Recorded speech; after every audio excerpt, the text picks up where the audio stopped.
Hello class, today we're going to learn how to take a screenshot with your computer, and a screenshot just means a picture of whatever you see on your screen. We'll use this technique from time to time to submit lessons or assignments so that I can see exactly what is on your screen. So anyway, to do this, we're going to hit the Control and Print Screen buttons. Let me help you find those keys. The control buttons are located at the bottom of your keyboard in the section where you have just the letters. So if you look at the bottom, on the very bottom left-hand side, you should see a button that says CTRL. Or on the right-hand side of the keyboard in that same section, you should see another button that says CTRL. It doesn't matter which one you push, they both work the same way. So keep that button in mind. And the second button we're going to use is up at the top of your keyboard.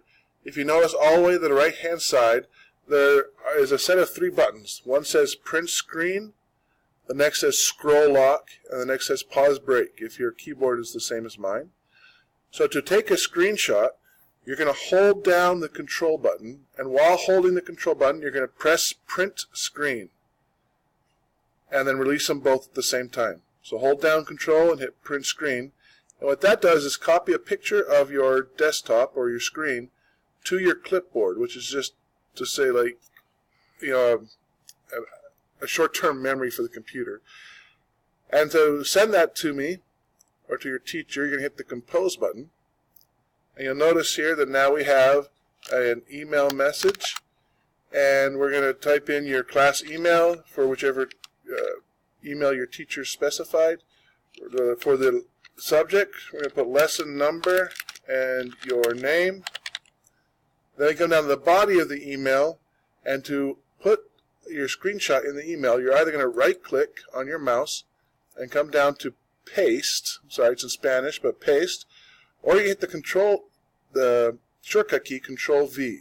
So we're going to press Control-V, and you'll see that it starts to load that screenshot in here. And once that loads, it takes a second. So once that loads and you see a copy of your screen here, your assignment's ready to be submitted. You can add any description if you want to clarify what this is for your teacher. Then you're going to hit send, and that's how you submit a screenshot. Thank you.